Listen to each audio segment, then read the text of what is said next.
la petite ville de Harrisburg, en Pennsylvanie, les chaudes nuits d'été sont synonymes de moiteur et d'homicide. Le 22 juin 1993 ne fait pas exception à la règle.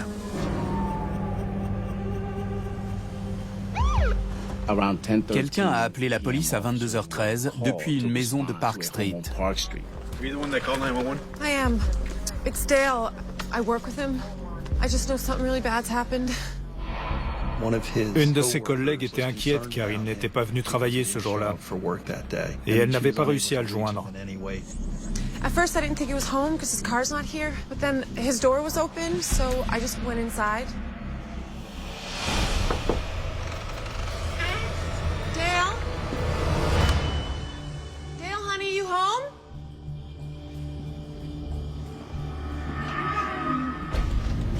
Elle a vu des traces de sang. Alors elle est sortie et a appelé les secours. There's like blood on the side of the door. Like, why the hell is there blood on Dale's door, man? We'll get to the bottom of this. Okay, all right, we got it from here, guys. Thank you. Yes, sir.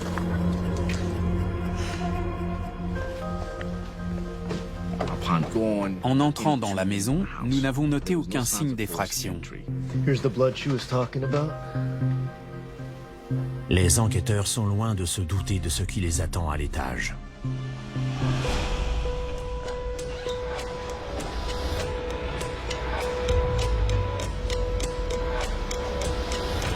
Who does this kind of thing?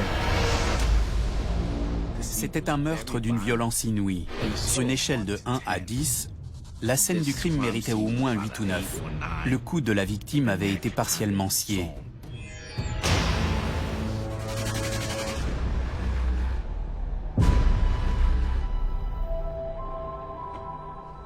See what you can find in here. Says Dale Bloom. Lives at this address. It's impossible to tell. Nous pensions qu'il s'agissait de Dale Bloom, mais nous n'en étions pas sûrs à 100%. Pour en avoir le cœur net, il nous fallait des empreintes digitales. We better get Graham in here ASAP.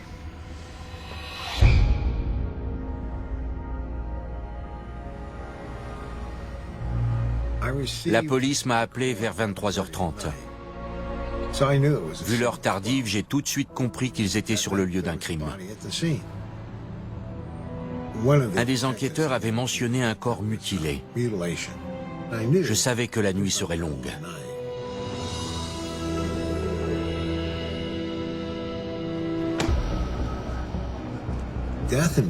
Mon enquête commence dès que je descends de voiture. J'ai commencé par examiner l'extérieur de la maison. 2 inspecteurs chevronnés m'attendaient sur le perron. Quand la police vous attend dehors, ça veut souvent dire qu'à l'intérieur, ce n'est pas beau à voir. Je fais attention à tout lorsque j'arrive sur le lieu d'un crime. En entrant dans la maison, j'ai tout de suite cherché les traces de sang. C'est souvent révélateur. J'ai noté plusieurs transferts par contact, dont un sur la porte d'entrée.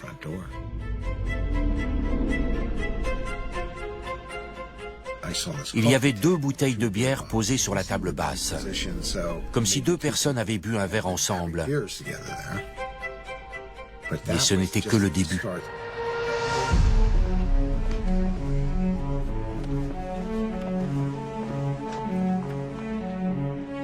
Looks like somebody's doing some remodeling.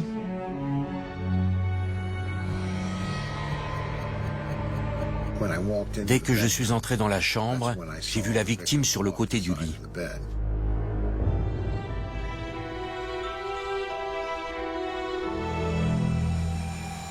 Graham et Trick écoutent ce qu'elle a à lui dire.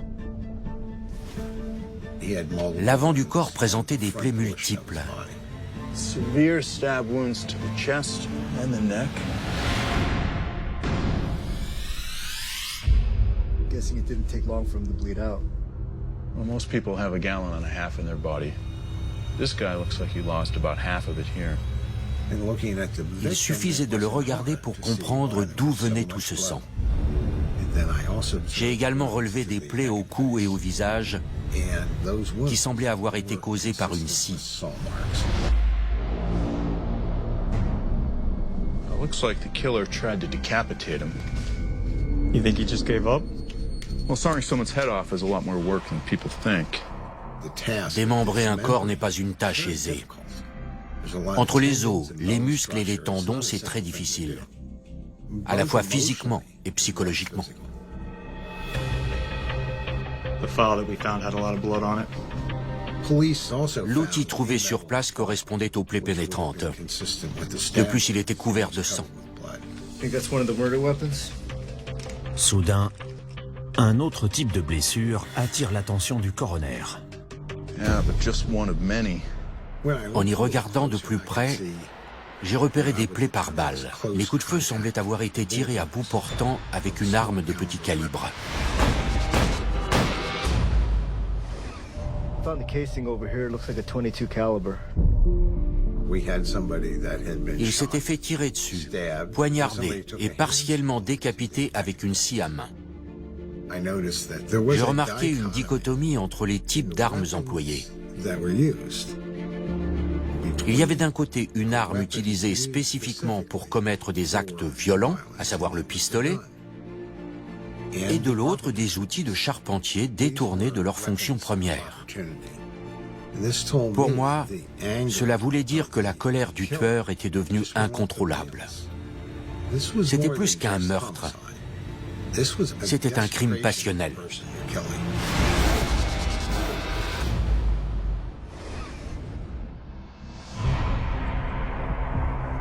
La rigidité cadavérique m'a appris que la victime était sans doute morte depuis au moins 2 jours. Normalement, plusieurs facteurs permettent de déterminer l'heure du décès. La rigidité cadavérique, ou rigor mortis, intervient tout de suite. Elle s'observe d'abord dans les muscles les plus fins, puis dans le corps tout entier qui est alors comme pétrifié. La rigidité cadavérique met 5 à 7 heures à s'installer, puis s'estompe progressivement et disparaît au bout de 24 heures. En manipulant les bras de la victime, j'ai eu l'impression que la raideur s'atténuait. Elle était donc morte depuis 24 à 36 heures. What's Monday now? When do you think he died? I'd put time of death early Sunday morning, June 20th. The good news is the finger pads still look viable enough for prints. Let's get them covered. Nous avions alors plus de questions que de réponses. Nous ne savions même pas qui était la victime.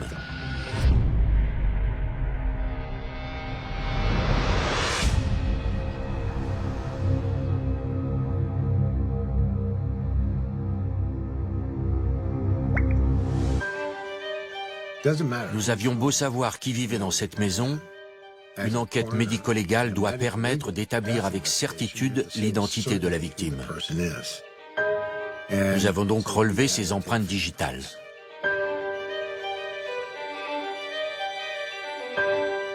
En cherchant dans la base de données nationale, les policiers ont confirmé qu'il s'agissait bien de Dale Bloom, 36 ans. Ils ont rapidement découvert que sa voiture avait disparu. C'était une Ford Mustang. Les clés étaient introuvables. 2 questions se posaient à moi. Qui pouvait bien avoir commis un meurtre aussi violent? Et pour quelle raison? Graham et Trick, le coroner du comté de Dauphin, enquête sur le meurtre et la mutilation de Dale Bloom. C'est une chose de commettre un meurtre. C'en est une autre de mutiler sa victime. Il faut savoir interpréter ce genre de geste et ne pas s'arrêter à la partie émergée de l'iceberg. L'étude de la victime et du suspect permet souvent de savoir pourquoi il y avait tant d'émotions en jeu.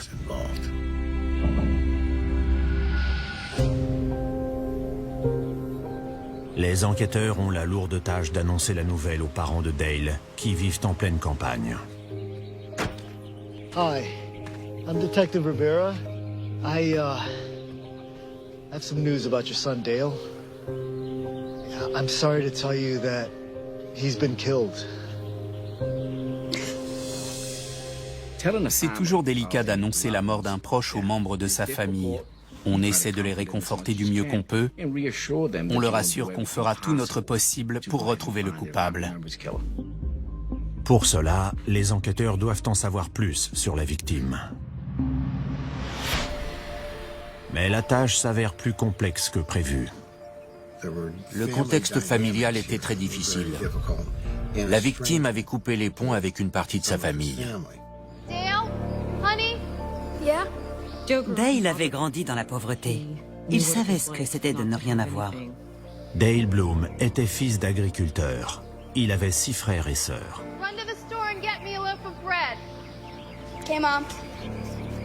Quand il voyait quelqu'un conduire une belle voiture ou porter de beaux vêtements, il se disait « Un jour, ce sera moi ». Adolescent, Dale tient surtout à trouver sa place, en espérant qu'un jour, sa chance tournera.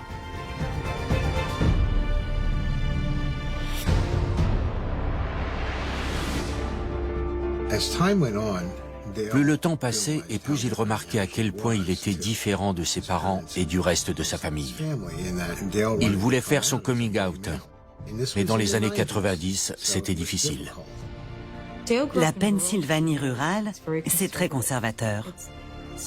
On la surnomme parfois l'Alabama du Nord, coincée entre Philadelphie d'un côté et Pittsburgh de l'autre. Dale a eu beaucoup de courage d'annoncer son homosexualité.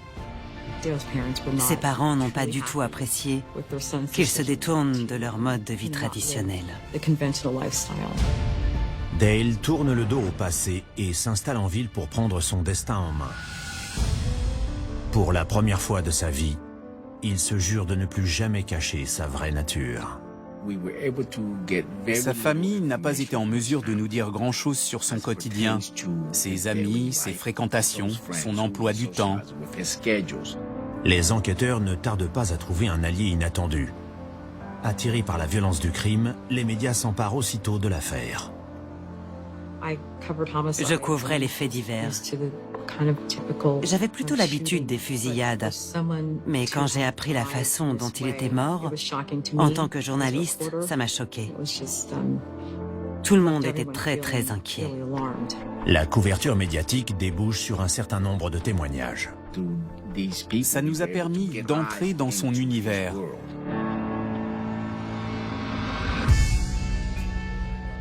Dale s'était bien intégré dans la communauté gay. Il se sentait chez lui. Sorry I'm late, ladies. It took me forever to find a place to park my sexy girl. Il venait de s'offrir la voiture de ses rêves, une Ford Mustang bleue. Seriously, Dale, you treat that car like a child. Pour lui, c'était le symbole de la réussite. Cette vie, il en avait rêvé. Et aujourd'hui, le rêve était devenu réalité. Alors oui, c'était son bébé. À 36 ans, Dale Bloom a tout ce qu'il désire. All my good fortune is due to this lucky penny.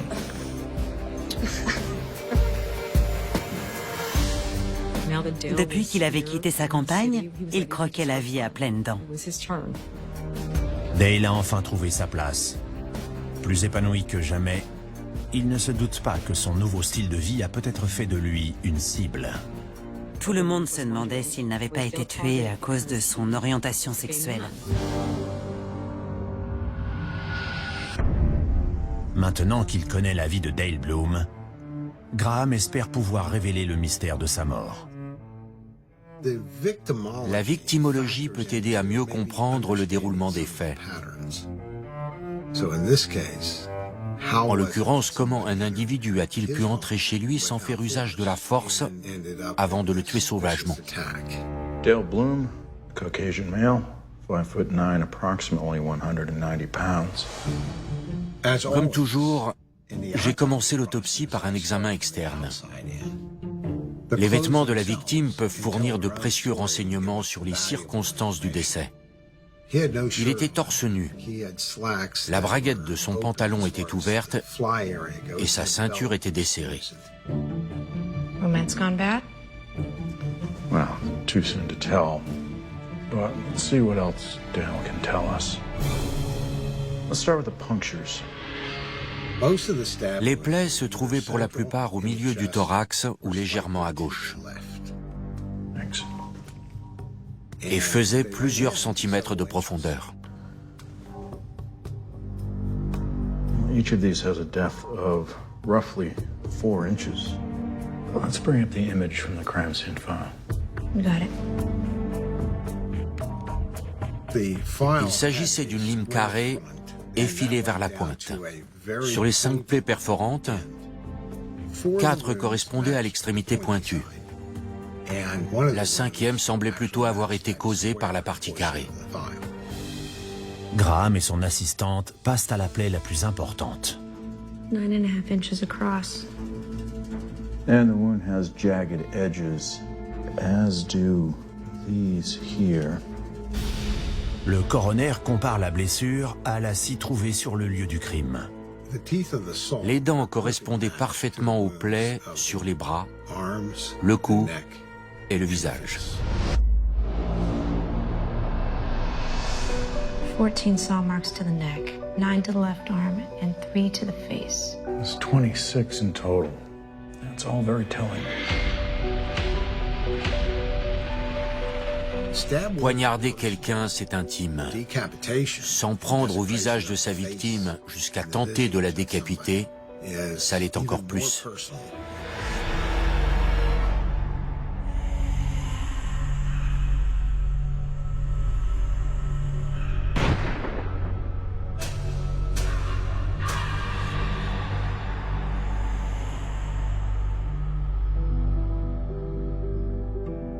Entre le nombre considérable de blessures, la mutilation et les indices trouvés sur place, Dale était en train de me dire qu'il connaissait son agresseur.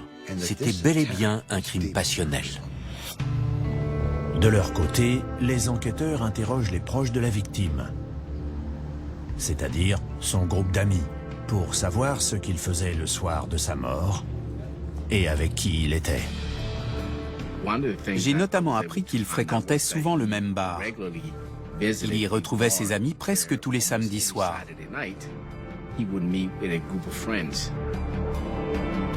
Dale was like a brother to us. Saw him every weekend. Ils sont restés au bar jusqu'à 2h ou 2h30 du matin. À la fermeture, ils ont décidé d'aller dans un restaurant du quartier. Ils ont dit aux enquêteurs y être restés jusqu'à 4h ou 4h30. Dale just took off. Was he dating anyone? Dale didn't have a boyfriend per se. Il rentrait souvent accompagné et ne connaissait pas toujours ses partenaires. Il ne pouvait pas vivre sa vie amoureuse au grand jour. Cette ville était bien trop conservatrice. Il était obligé de se cacher. Il avait peut-être été tué par l'individu qui l'avait ramené chez lui. Honestly, his real love was that Mustang. La voiture de Dale est introuvable depuis le soir de sa mort. Dans une enquête pour meurtre, le moindre petit détail a son importance. Ce qui comptait le plus pour Dale Bloom, c'était sa Mustang. Au fond de moi, je savais que si on la retrouvait, elle nous mènerait au tueur. Les policiers lancent un avis de recherche pour la voiture de la victime et font une étrange découverte. Oh wait, this is interesting. What do you got? Il s'avère que son véhicule avait été volé quelques mois plus tôt par un certain Antonio Bishop. Non seulement Dale l'a fait arrêter pour vol de voiture après une soirée bien arrosée, mais il a purgé une peine de prison. Coincidence? Maybe. Maybe not. Let's go pick him up. Je me suis dit qu'il avait peut-être remis ça. Était-ce pour se venger de Dale qu'il l'avait agressé et tué? La fois dernière, Antonio avait volé sa voiture. Lui avait-il cette fois ôté la vie?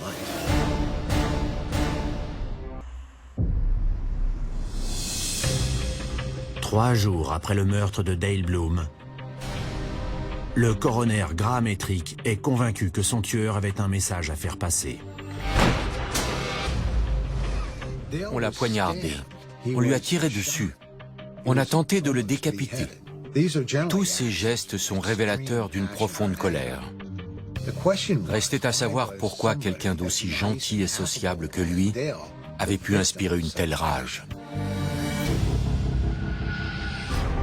Les policiers viennent de découvrir que 6 mois avant le meurtre de Dale Bloom, Antonio Bishop a été arrêté pour avoir volé sa Mustang. What do you know about Dale Bloom? What of it? What of it? He's dead. Il a vite compris qu'il était sur la liste des suspects. I didn't have anything to do with it. Antonio dit aux enquêteurs qu'il ne connaissait pas bien le défunt.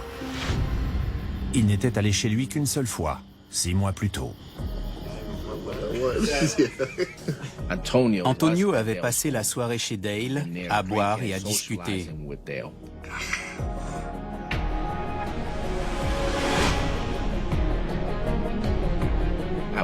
À un moment donné, il a eu l'occasion de voler sa voiture et il l'a saisie. When he had you arrested, that must have made you pretty angry, huh? Come on, man. It was like over 6 months ago. I haven't thought twice about it. What was it on your mind, say, last Saturday night? You know, I only had one thing on my mind Saturday night. Il avait un alibi, un week-end en amoureux avec sa petite amie. Girlfriend? That's pretty convenient.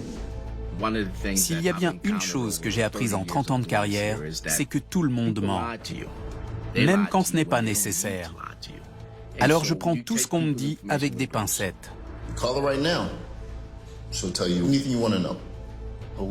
Les policiers ont confirmé qu'il était avec sa petite amie au moment où Dale Bloom a été assassiné. Get out of here. Antonio Bishop était le suspect idéal. Mais rien n'indiquait qu'il éprouvait de la rancune ou de l'animosité envers la victime.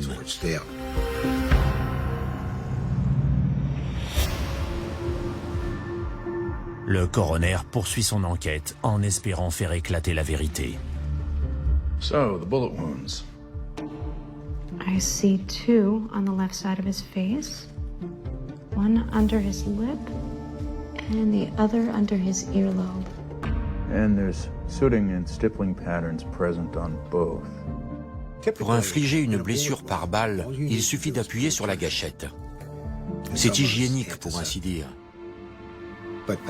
Mais en regardant les 2 orifices de plus près, j'ai remarqué des dépôts de suie et ce qu'on appelle une zone de tatouage. Des incrustations de grains de poudre brûlés qui viennent tatouer la peau de la victime. Je n'ai pas accordé plus d'importance que cela aux dépôts de suie qui ne sont que des impuretés. Mais un examen approfondi des lésions m'a appris que l'arme se trouvait légèrement plus loin pour la première, située sous le lobe de l'oreille gauche, que pour la deuxième au niveau de la lèvre inférieure. Les 2 coups avaient été tirés à bout portant. Pour le premier, le pistolet se trouvait tout au plus à 30 cm du corps. Pour le deuxième, il était beaucoup plus proche, à moins de 5 cm. J'en ai conclu que le tueur n'avait eu aucun mal à s'approcher de Dale lorsqu'il a pointé son arme sur lui et appuyé sur la gâchette. Let's open up the skull cap and extract the bullets.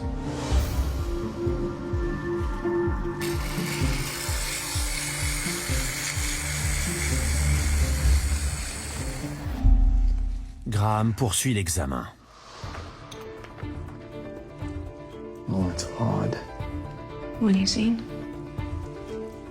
Dale n'avait pas fait d'hémorragie cérébrale. Ces 2 plaies à la tête avaient sans doute provoqué des troubles de l'équilibre et affecté ses fonctions vitales. Mais cela ne veut pas dire qu'il est mort sur le coup. Il avait 5 plaies par balle, 2 au visage et 3 au thorax. Elles avaient toutes fait de sérieux dégâts, mais aucune ne lui avait été fatale. On peut supposer qu'il n'a pas tout de suite perdu connaissance et qu'il a compris ce qui lui arrivait. Malgré plusieurs blessures par balle à la tête, Dale Bloom était encore vivant et conscient. Au tribunal, on parle de pretium doloris, le prix de la douleur, quand la victime a subi des souffrances physiques ou morales. Je crois que Dale a payé le prix fort cette nuit-là. This may have started as a crime of passion, but it went well beyond that. Entre le nombre considérable de blessures et la mutilation, Dale était en train de me dire qu'il connaissait peut-être son agresseur. Ils avaient bu un verre ensemble, étaient montés dans sa chambre, et puis on l'avait retrouvé assassiné et mutilé. Mais pourquoi? D'après Graham, quelque chose est arrivé ce soir-là qui a transformé la nuit de rêve en cauchemar. Mais les amis de Dale ne voient pas du tout qui aurait pu lui vouloir du mal, et encore moins le tuer. C'était un homme profondément gentil, qui avait beaucoup de personnalité. Personne ne voyait qui aurait pu lui faire une chose pareille. He said he wasn't dating anyone. Was he fighting with anyone? There was that thing that went down with Gustav. Gustav Horner était l'ancien colocataire de Dale Bloom. Il avait vécu avec lui par intermittence jusqu'au 21 juin 1993. Ce jour-là, ils se sont violemment disputés et Gustav a déménagé une fois pour toutes. Oh, but apparently it was pretty bad. They'd been friends for a long time. And just like that, they weren't talking anymore. Nous devions absolument mettre la main sur lui pour l'interroger. I heard you and Dale got into it pretty good before he was killed. Well, that's not exactly what happened. Dale, what the hell? Do you even know that guy? No, but he seems sweet.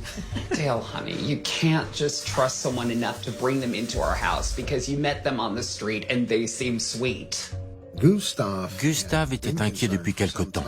Dale was too trusting. Gustav se faisait du souci pour son ami.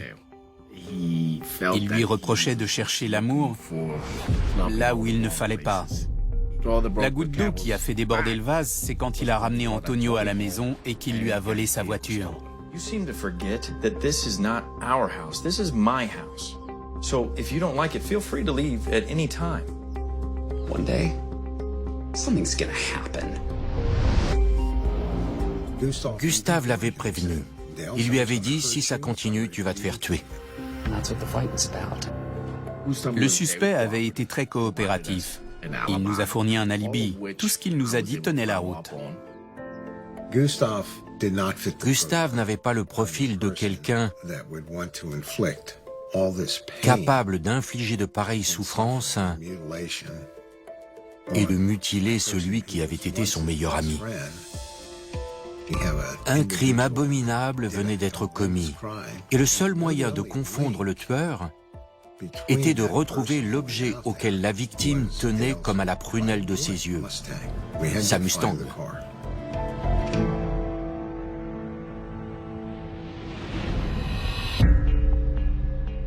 Les semaines et les mois passaient, et nous n'avions toujours pas l'ombre d'une piste. L'enquête était au point mort, c'était frustrant. Cette Mustang bleue était introuvable.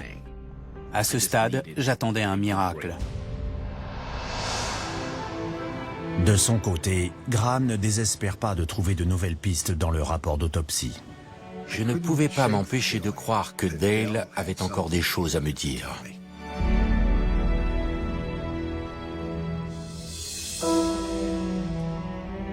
I feel like there must be something in Dale's wounds that we're not seeing.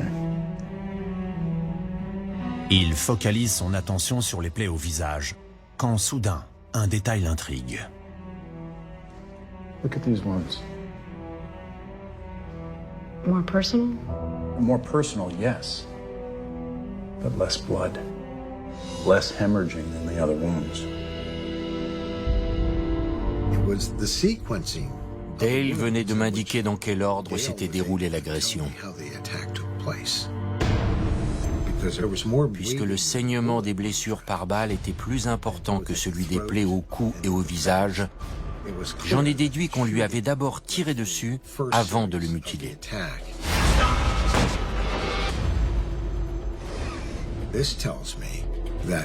Ce qui me fait dire qu'il était encore en vie lorsque son agresseur est allé chercher la lime et la scie dans le couloir avant de revenir le poignarder jusqu'à ce que mort s'en suive. Le calvaire de Dale Bloom n'est toujours pas terminé.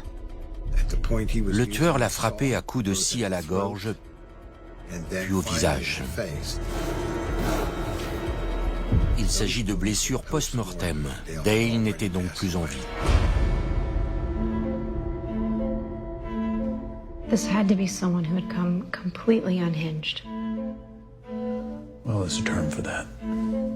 There is this term. On parle souvent de folie meurtrière pour décrire ce genre de phénomène. C'est ce qui semble être arrivé à Dale. Son agresseur a continué de s'en prendre à lui bien après sa mort.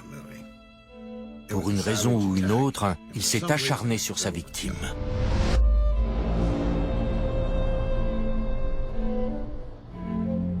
You keep coming back to his face.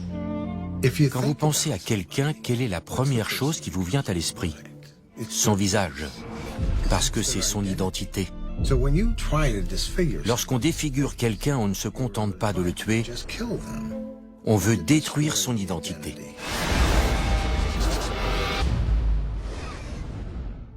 I'm starting to think this might be a hate crime.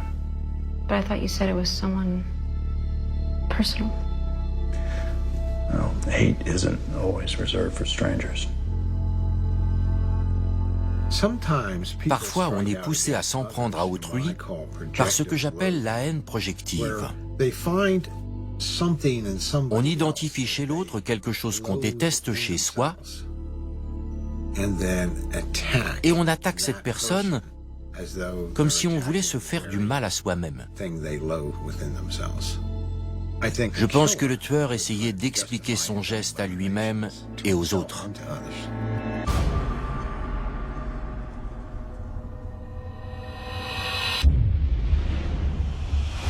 Les enquêteurs concentrent leurs efforts sur la piste la plus susceptible de les mener jusqu'au tueur, la fameuse Mustang bleue. Ils lancent un nouvel avis de recherche et 2 jours plus tard, à 300 km de là, on a reçu un appel du commissariat de Newburgh dans l'État de New York. Le véhicule de Dale Bloom venait d'y être retrouvé. J'étais content qu'ils aient enfin localisé la Mustang.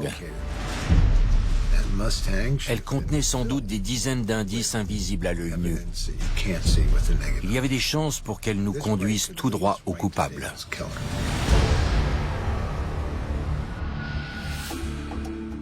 Le coroner avait vu juste. Graham, take a look at this print. Clear as day.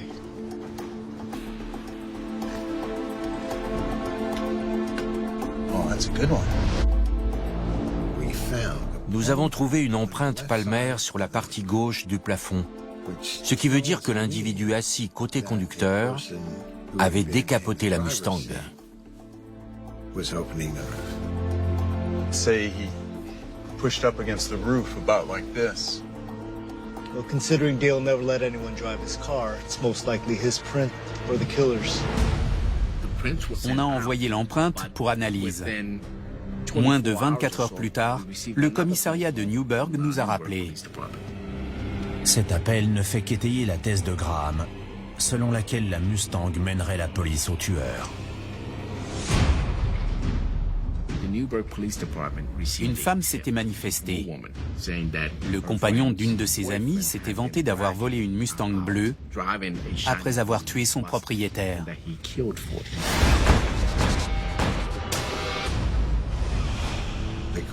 Nous étions à un tournant de l'enquête. À ce stade, Dale Bloom nous avait dit tout ce qu'il pouvait. Il était temps de laisser quelqu'un d'autre parler pour lui. Mais rien n'aurait pu nous préparer à ce que nous allions découvrir.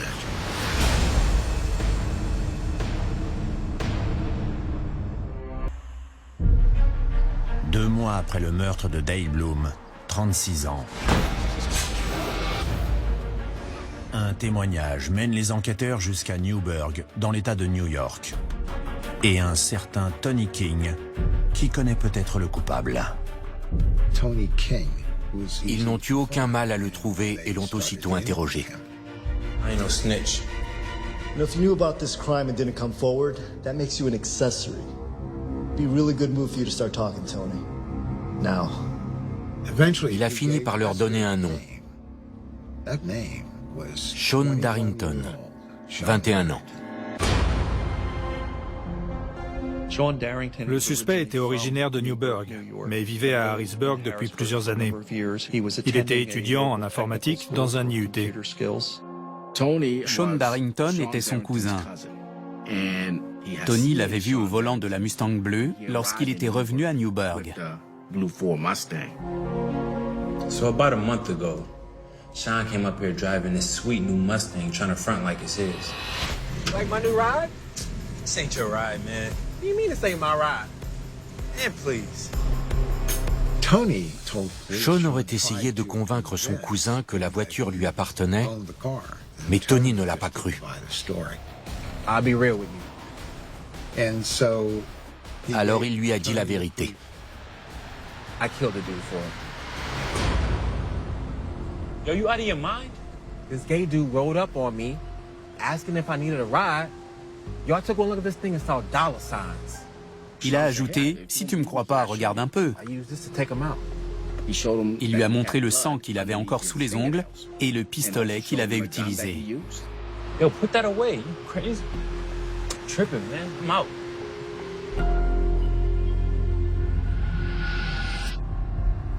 Where's the 22 now? Sean still have it? Nah, man. He dumped it in the Harlem River. That's all I know. Victor Rivera retourne à Harrisburg. Sean Darrington est en cours lorsqu'il est emmené de force au commissariat pour y être interrogé. Sean, you ever heard the name Dale Bloom? No, should I have? How about a blue Mustang? Nah.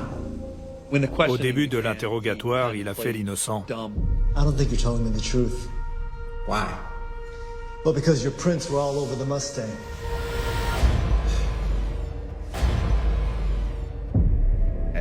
C'est à ce moment-là qu'il s'est mis à table. Et il nous a dit ce qu'il savait du meurtre de Dale Bloom.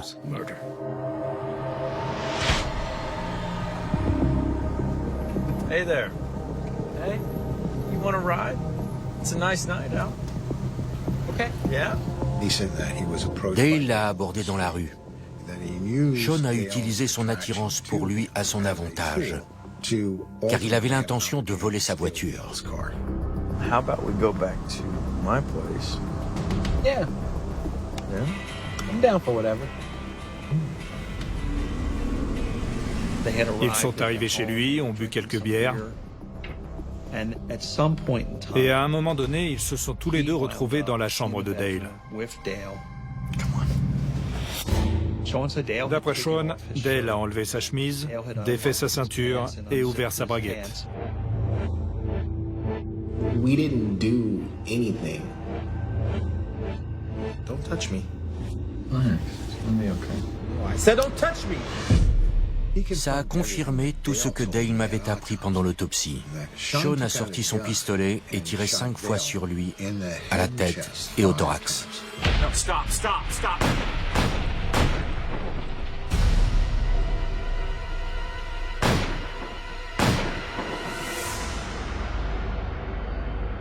But the dude didn't die. He just wouldn't die. Sean a déclaré que Dale continuait de s'approcher de lui.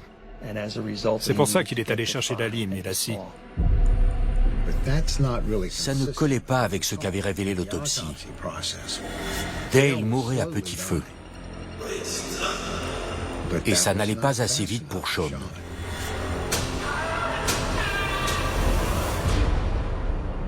So Son témoignage ne tenait pas debout, son attitude non plus. I'm not gay or anything. I just wanted the car. if Sean's primary Si c'était uniquement la voiture qui l'intéressait, pourquoi ne l'a-t-il pas simplement volée? we know Sean a attaqué Dale au visage. Ce n'est pas anodin. On peut seulement supposer d'où venait l'émotion qui l'a poussé à s'acharner sur sa victime. it could have been because Peut-être Sean's Sean avait-il honte de lui-même, own actions. honte d'avoir une aventure avec un autre homme.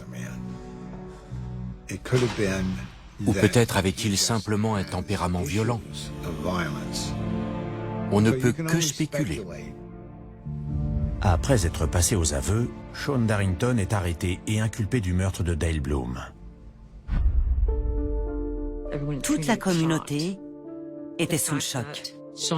Cet homme avait profité de la gentillesse et de la naïveté de Dale.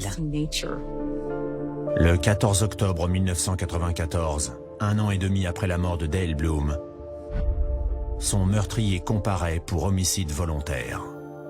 Nous avions Tony King, qui était un témoin clé dans cette affaire, ainsi qu'une empreinte palmaire. Les preuves étaient accablantes. Le jury rend son verdict après un procès de 5 jours. Ils ont délibéré 20 minutes et l'ont reconnu coupable d'homicide volontaire.